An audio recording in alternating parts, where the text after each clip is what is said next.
What has happened, everybody? James Hancock here. Today's video is a sad one for me because yesterday we lost one of my all-time favorite filmmakers, David Lynch. He died at the age of 78, and I've wanted to do a video about his career for the longest time, but honestly, I've just felt too intimidated, and I've tackled some of his movies in kind of bite-sized chunks over my podcast, Wrong Reel, over the years, but it's one of those things where there have been so many profound articles written on his career, and there have been so many incredible books collecting his interviews and so many great documentaries about his life.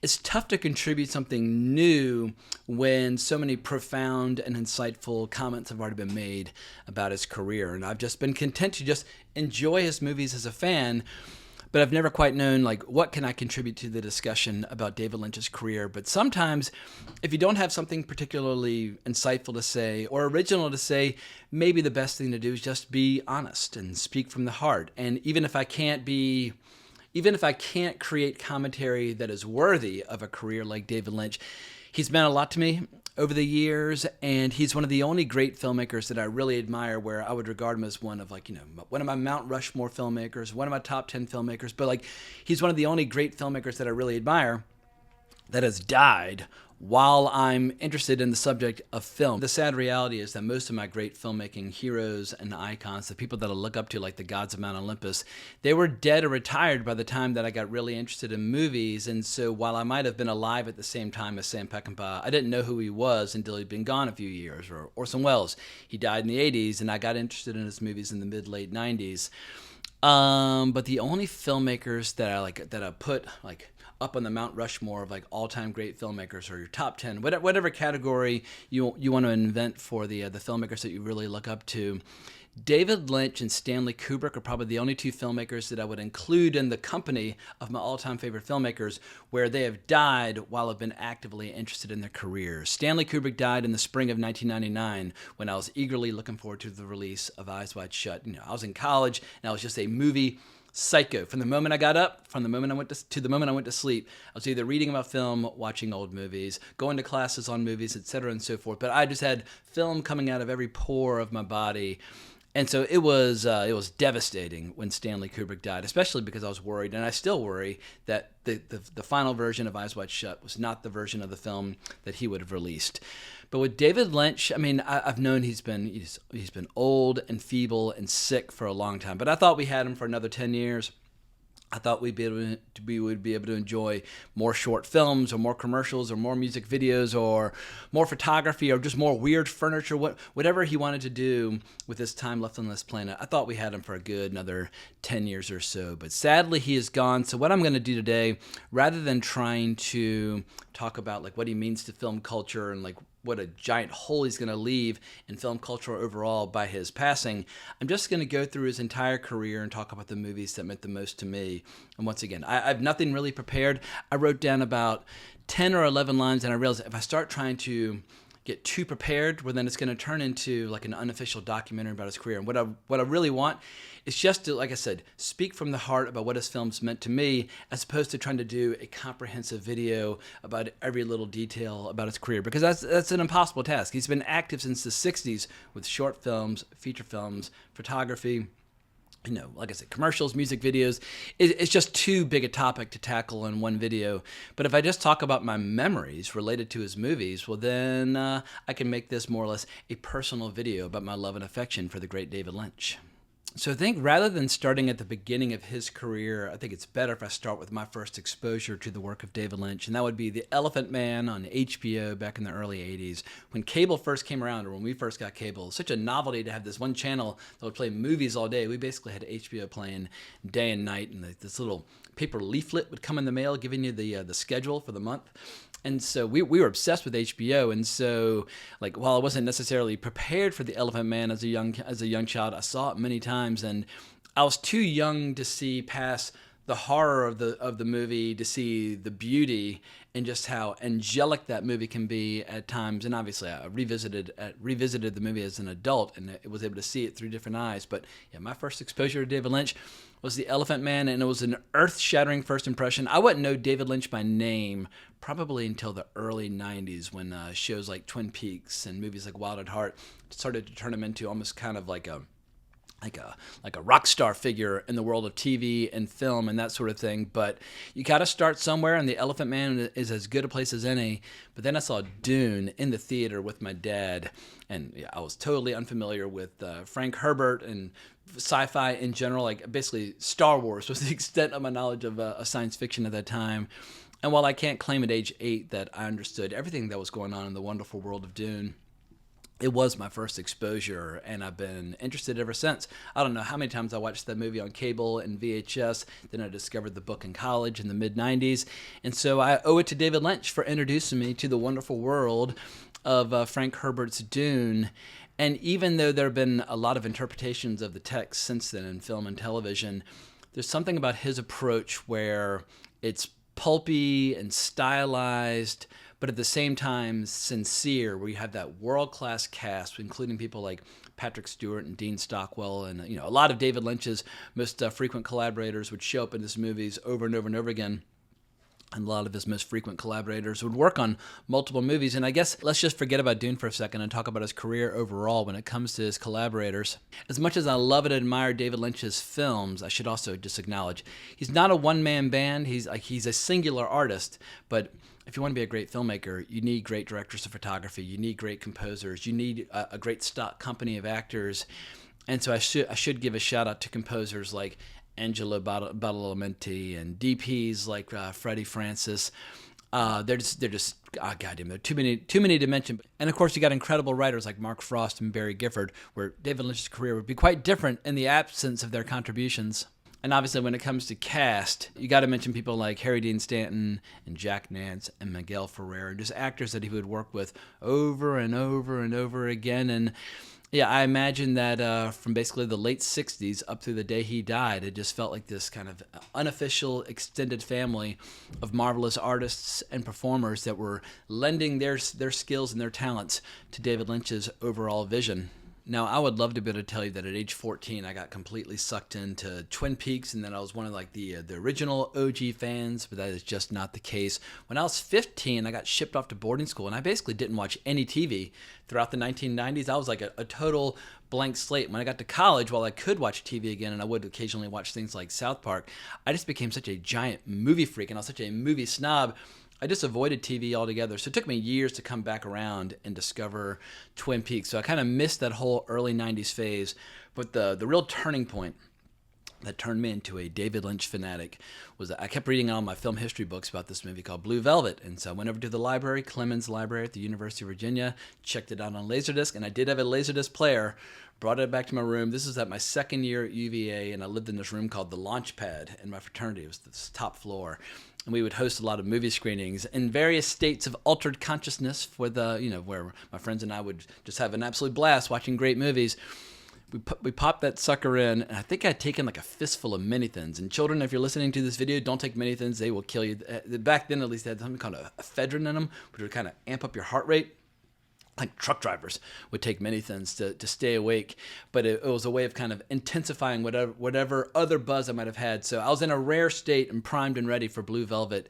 So we're watching the movie and we're just falling under its spell. But like 20 or 30 minutes in, we paused it because I had to take a leak. Left the room, and I came back in, and all the lights had been turned on, the TV had been turned off, and the laserdisc had been taken out. And my friends were like, "Man, this movie is really bumming us out. We're really not in the mood for this." And I was like, "Guys, man up. Tighten up your panties. We are watching fucking Blue Velvet." We popped that sucker back in. I'm amazed that I said it with such force that they were willing to listen to me, because my friends were no pushovers. If anything, I was the pushover in our circle of friends. But maybe they were just being kind. But in any event, we reset. We started watching it again.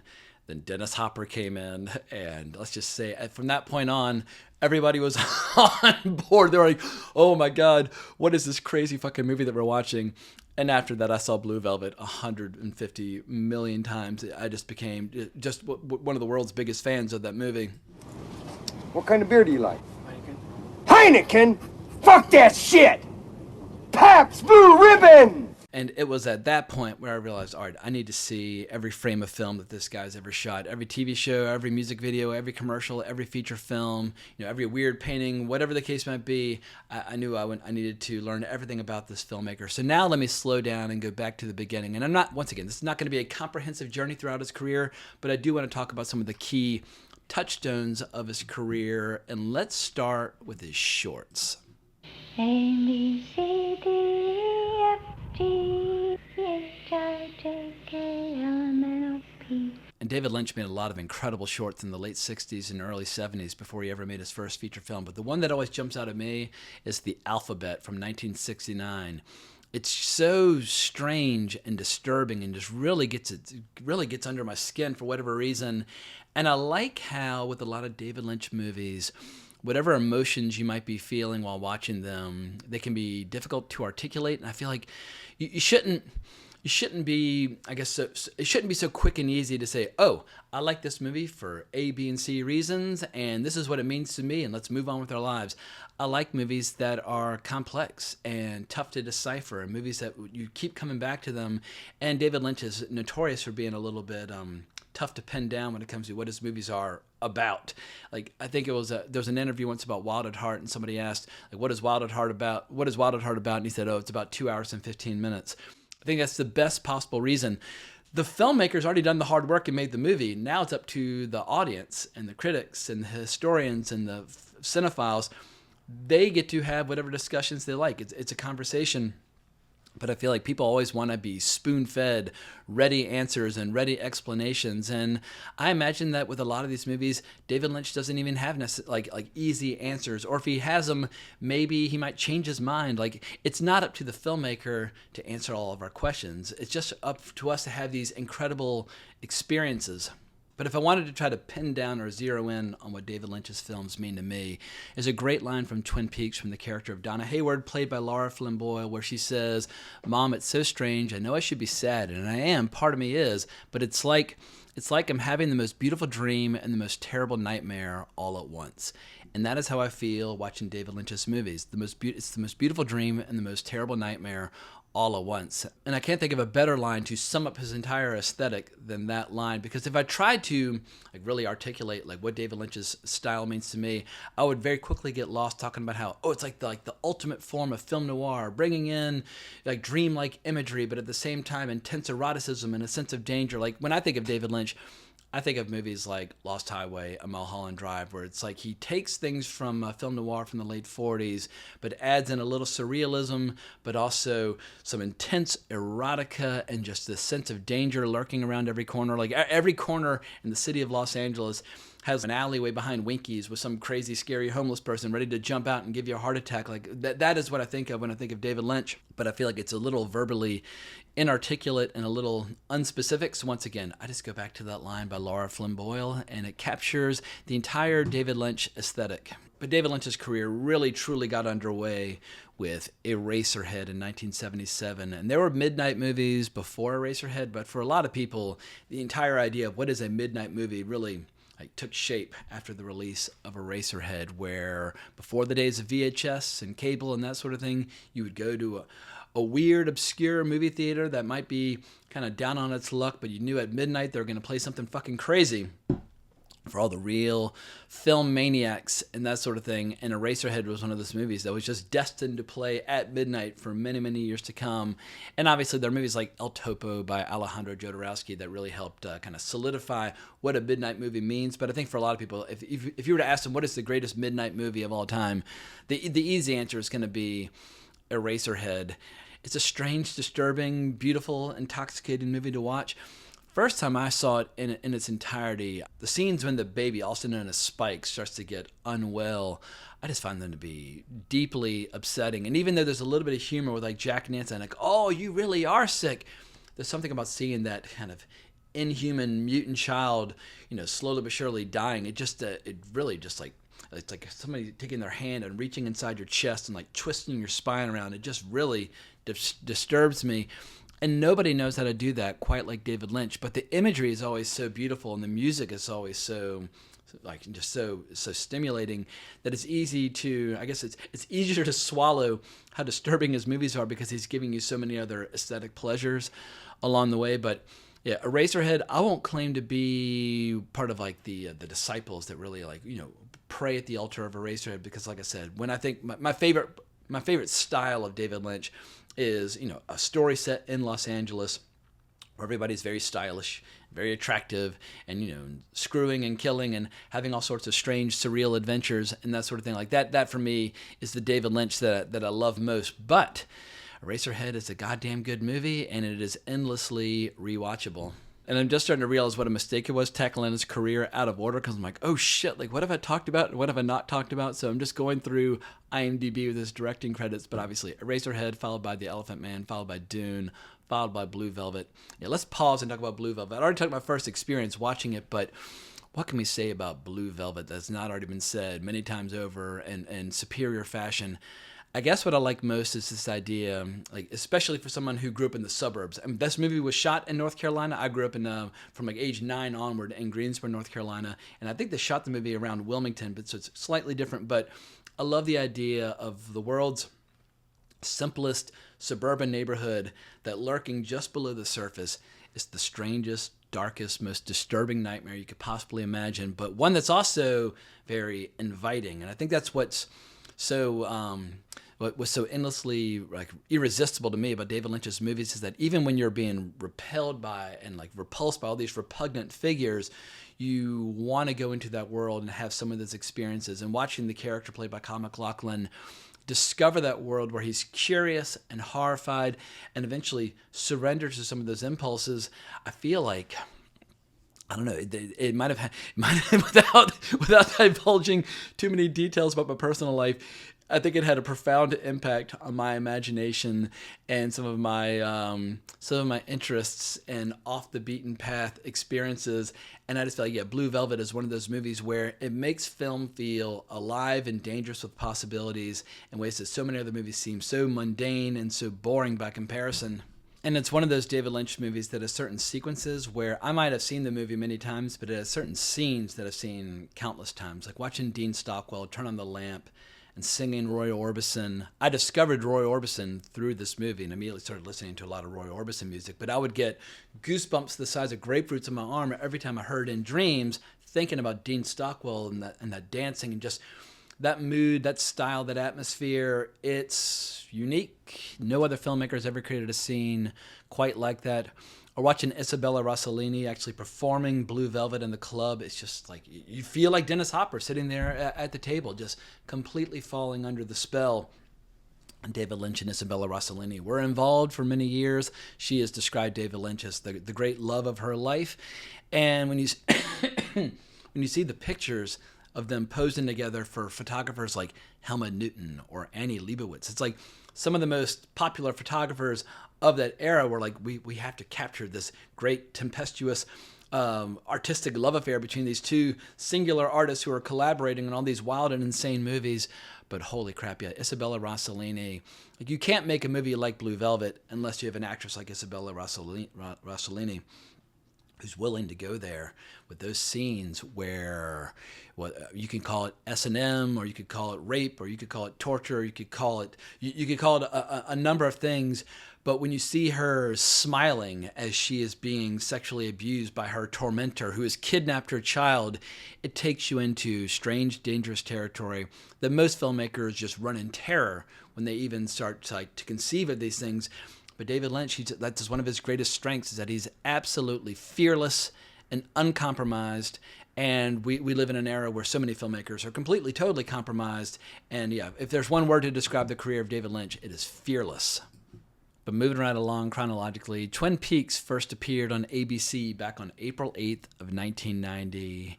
And you could probably make a case for 1990 being the peak of David Lynch's career in terms of his popularity and just his overall success, because not only did he have Twin Peaks in 1990, he also had Wild at Heart in 1990. And I imagine he must have been thinking, wow, I'm flying really close to the sun, because in 1990, TV was very different from how we think of it today. I mean, TV was basically a lot of stuff like, Cheers and sitcoms, and it was not the era of peak TV or prestige TV or any of that sort of thing. Like, Twin Peaks changed the medium forever in terms of what you could actually achieve on TV, what you were allowed to do.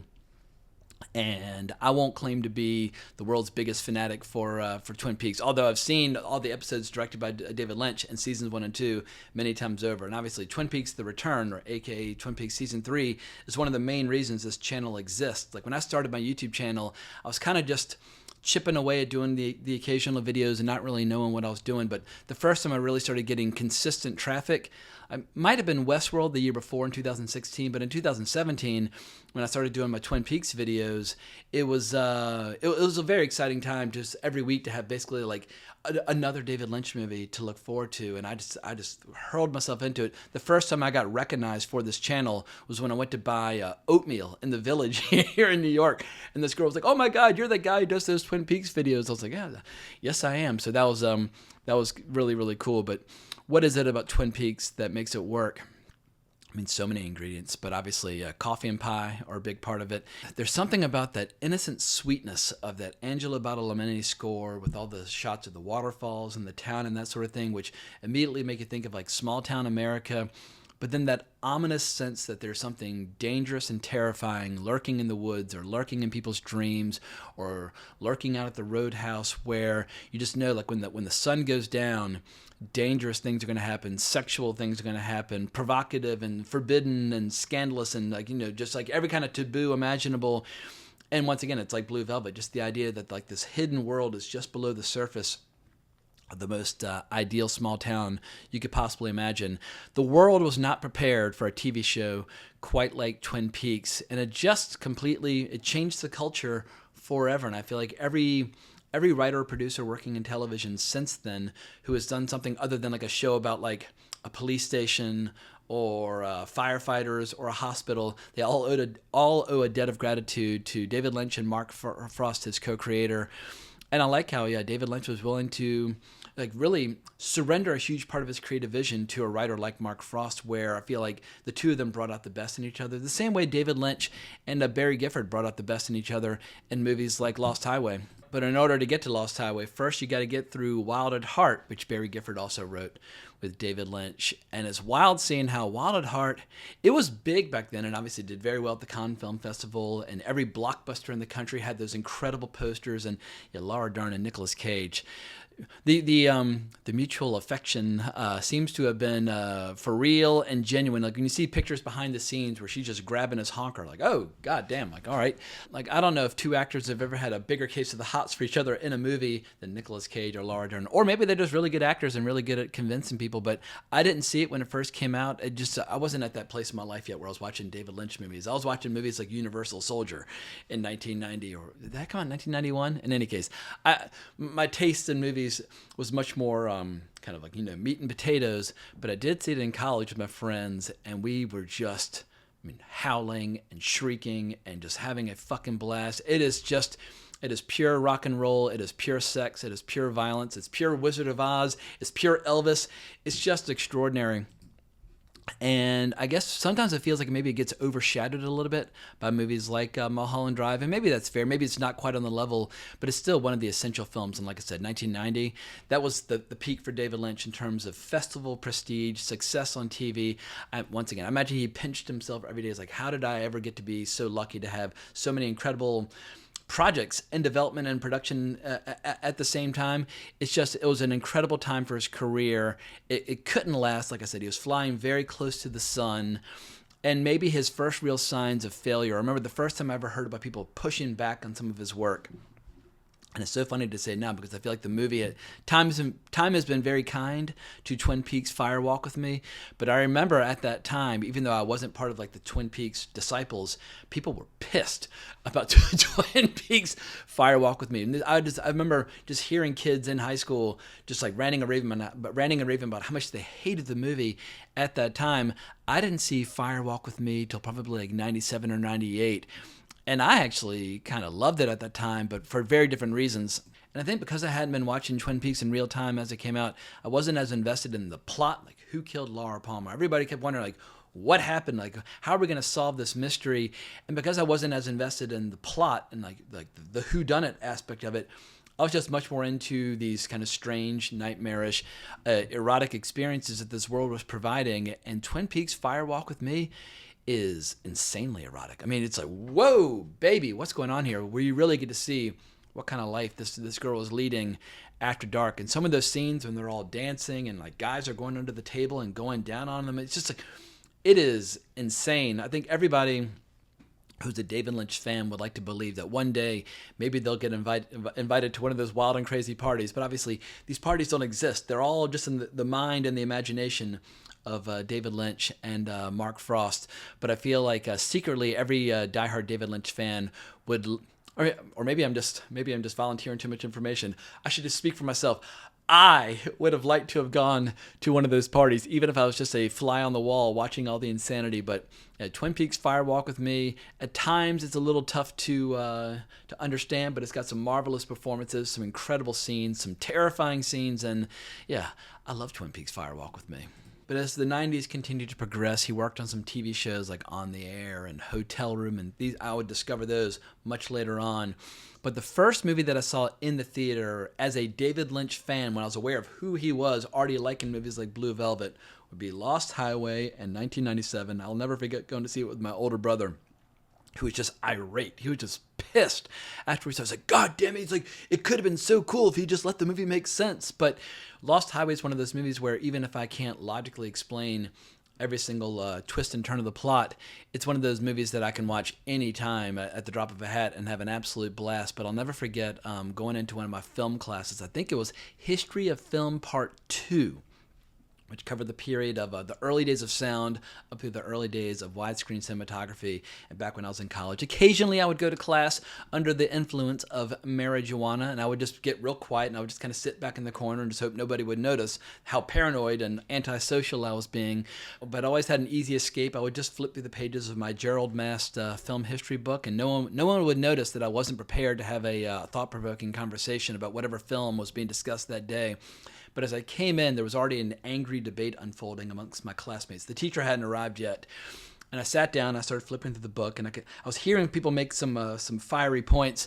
And this one girl, for whatever reason, she always hated me because I would laugh with joy at certain disturbing scenes in movies, and she thought I was laughing because of like the disturbing thing. But I was usually laughing at just like the astonishing craftsmanship of whatever movie that we were watching. But she thought I was a freak. But as she was making her final point about Lost Highway, she spun in my direction and said, "And I bet you liked it." And I was like, oh, and I was panic-stricken because I was hoping not to talk to anybody the entire class, much less have to defend my point of view with somebody who is irate about Lost Highway. And right then our teacher came in, sat down, and was like, "So James, tell us what you thought about Lost Highway." And I was like, anyway. I fumbled and bluffed my way through just saying I thought it was really cool and blah blah blah. But anyway, I did not mount the most articulate defense of the film at that time. But the sad reality is, even though that was 1997, I don't know if I can make a better defense now or a more articulate defense now. Apart from just saying I thought it was really cool. I loved how terrifying it was initially for like the first 30, 40 minutes. I loved how just insane it was once like Robert Loggia shows up and we get all these scenes with him taking on the tailgater on the highway when he's driving up through the Hollywood Hills along Mulholland Drive. I loved how unbelievably erotic it was with Patricia Arquette. I mean, Patricia Arquette, she's done many, many wonderful things in her career, but Lost Highway just allowed her to tap into something. I don't even know if she knew she had it in her, but I remember watching an interview with her where she was saying that she was always a little bit shy on camera, but through David Lynch, he really helped her express her sexuality. And it's one of the most intensely erotic movies that I've ever seen, where obviously she's playing two different versions of the more or less the same character, something that would be revisited in Mulholland Drive with different actresses. But there's something about when that moment where she whispers into Balthazar Getty's ear, "You'll never have me," and it's so evil the way she says it, because she keeps saying "Tell me you want me, tell me you want me," and he finally's like, "I want you," and she's like, "But you'll never have me." And there's something so honest and terrifying about that moment, about the nature of desire and that which we want. It's pure film noir, because ultimately fate is always sticking out its foot to trip you up. The thing you desire most is probably that which is going to destroy you. When it comes to the full expression of the quintessential David Lynch style, or his signature style, once again, I don't use the word Lynchian because Lynchian can mean many things, but there's something about that music by Trent Reznor and the terrifying photography and the terrifying performances and that nightmarish script cooked up by David Lynch and Barry Gifford. Lost Highway in a lot of ways represents like one of many peaks in David Lynch's career. I'll never say it was like the official peak because there are many moments in his career that feel like a peak. Lost Highway is definitely one of those peaks for me where, like, watching those scenes where Patricia Arquette at gunpoint is stripping for Robert Loggia, but then kind of getting into the spirit of things and swaggering over with so much confidence. I had never seen anything quite like it. I was 21 years old, still more or less very, very innocent in many ways, in the ways of the world. And so let's just say Lost Highway was like David Lynch taking the pin out of a hand grenade and throwing it directly into my skull. And yeah, I don't think I've ever been the same ever since I saw it. And it was shortly after the release of Lost Highway, which did very, very poorly in the theater and did a lot of harm to David Lynch's career. But this new format DVD started to show up on my radar. And one of the very first DVDs that I ever saw was this strange compilation called Lumiere and Company. It had actually come out in 1995 to celebrate the 100th anniversary of the existence of movies, where they basically got the original like cinematograph, which was like a camera which you could shoot with and project movies. At least I think that's how it worked. In any case, all these filmmakers from around the world were invited to participate by creating one short film that couldn't be longer than 52 seconds. Basically, like, what movie can you make with the tools of 1895 in 1995? And David Lynch was one of the directors who was invited to participate. And he just blew the competition right out of the water. And there were people like Spike Lee and Lasse Hallström and Peter Greenaway and a lot of very important filmmakers. John Borman, I'm looking at the list right now. A lot of big-time directors. Arthur Penn. Nobody made a short that came anywhere close to what David Lynch cooked up, which I think is a strong contender for my favorite short film that I've ever seen. And it's just basically it's a mix of film noir and alien abduction. And it's also, once again, intensely erotic. That's going to be probably the two most prevalent words in this video, intensely erotic. But his movies are intensely erotic. But if you've never seen his short film from Lumiere and Company, what is the actual official title? It's kind of, I can never remember the official name. All right, apparently the official name of the short is Premonition Following an Evil Deed. But once again, I saw it on Lumiere and Company. But I think the video's all over the place now on YouTube. And people probably think, oh, like, why is it so beat up and deteriorated and that sort of thing? It's because they were shooting with only the technology that was available to people in 1895. But fascinating short, and yeah, you'll never forget it after you've seen it. But I think it's time to talk about a movie which might be the most influential movie of my adult lifetime, and that would be Mulholland Drive, or at least a movie that, at least it seems to me, it might be the most influential movie. I cannot put into words just how hotly debated Mulholland Drive was when it first came out. Obviously, initially it was supposed to be the pilot for a new TV show, which ended up not happening. So David Lynch kind of salvaged it, went back to the drawing board, shot additional footage, and turned it into a feature film. And I remember going to see it in the fall of 2001 with my friends, who will go unnamed because I'm about to say kind of a scandalous story. But we were watching the movie. We were totally into it, totally invested. And then this bit, to use that phrase again, intensely erotic, an intensely erotic scene started to unfold. And we were like, whoa. And we just started high-fiving shamelessly. And I mean, obviously that scene's remarkable, but the movie is just astonishing in so many ways.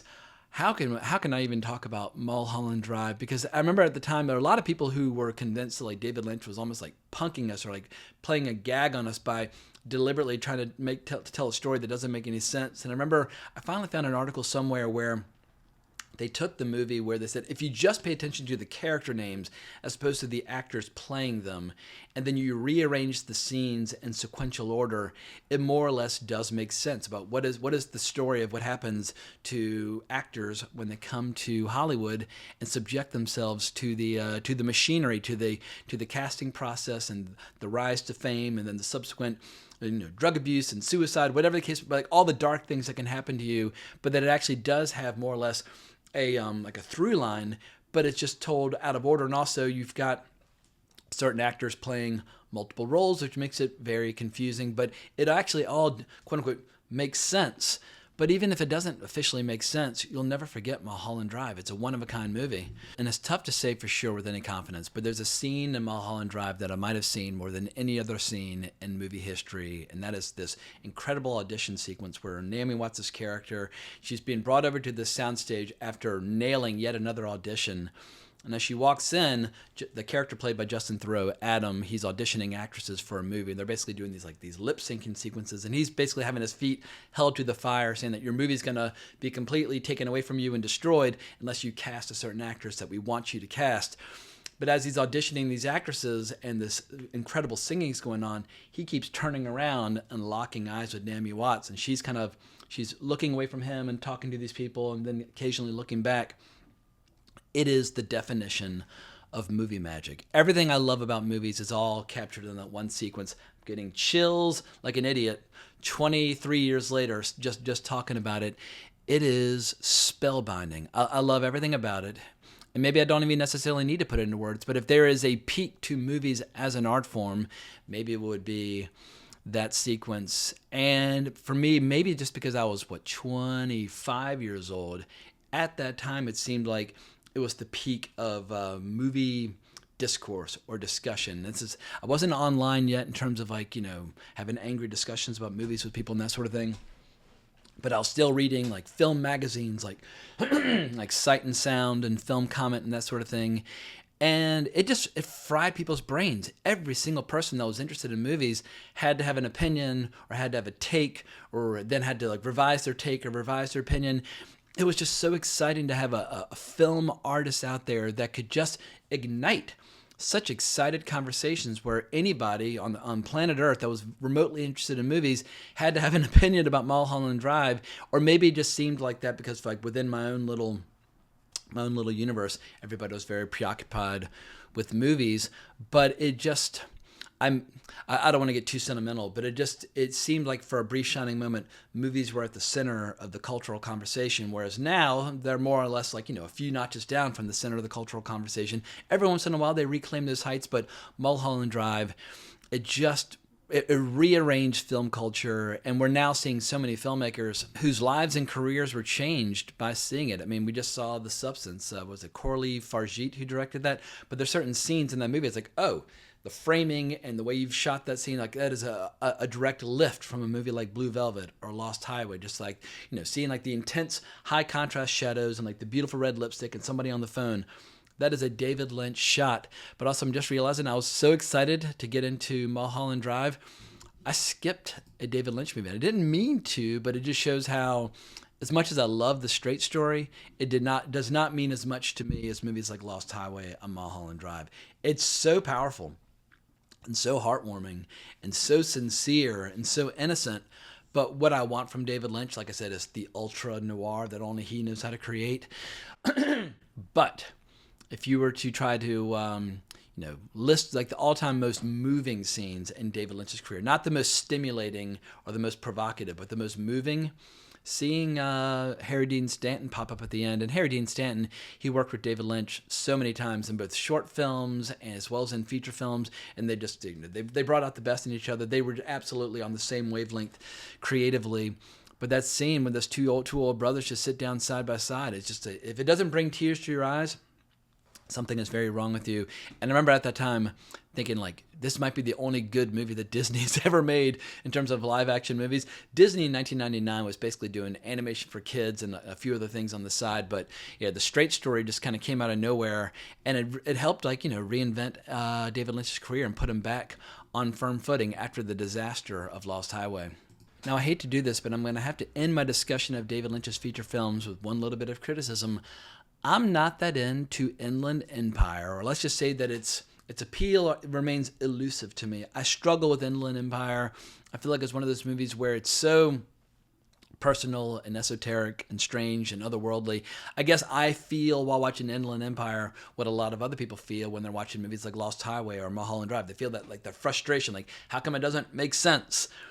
Maybe I just need to see it a few more times, and then I'll have my aha moment where it all starts to click. But one of my friends, Marcus Penn, loves Inland Empire, named his website Penland Empire after Inland Empire. So I should go back and watch Inland Empire a few more times. But every time I start watching it, I just think to myself, well, I'd rather be watching Mulholland Drive. I think because Mulholland Drive is so goddamn funny. There's so many sequences like the "This is the girl" sequence. It just makes me howl. Or, the list goes on and on. Or the meeting with the cowboy where basically Adam is being having to explain to him what he needs to do in order to get his movie back on track. But yeah, Mulholland Drive makes me laugh hard. Inland Empire doesn't make me laugh at all, but maybe as a part of like my debt of gratitude to David Lynch's career, I should watch Inland Empire tonight and just see if it will finally click for me. But I guess it's fitting that this video draws to a close with Twin Peaks: The Return, aka Season 3 of Twin Peaks, because that was when I really started to take this channel seriously, where I realized, like, no matter what I'm discussing, whatever the traffic might be, I want to continue to discuss film and television on this channel indefinitely. And it was cool because I was getting like some decent numbers for once, but also just seeing the fiery, angry exchanges between the fans of the show. But like I said before, for the entirety of that show, it just felt like every week for months we were getting a brand new David Lynch feature film. And some people just say, oh, it's just like a big multi-hour feature film, but you know, it's TV. It's TV and film are different mediums for me, even if David Lynch kind of blurs the lines. But it's as exciting as any David Lynch movie. And I guess it was episode 8 where I realized, wow, like David Lynch, he's still got it in him to completely change people's ideas of what is possible in the mediums of film and television. That episode just really, I mean, it just annihilated everybody. I remember for like a couple of days, everybody's like, oh my God, have you seen episode 8 of Twin Peaks: The Return? It was just so exciting to be part of online film discussions at the time of that show. And I don't know if any show since then, 2017, has had as big an impact on my imagination as Twin Peaks: The Return. And I guess that's like, if I had to like bring this video to a close, I don't know if any filmmaker during my adult lifetime has done more to stimulate my imagination than David Lynch. There are plenty of filmmakers that I love and admire for a variety of reasons, but I have to be careful as I say this, but in the 21st century, I don't think there's been another director who's done more to blow my goddamn mind than David Lynch. Like Lars von Trier's in that conversation, and Michael Haneke's in that conversation. There are definitely amazing directors out there who have made incredible movies like The Piano Teacher or movies like Nymphomaniac and things like that.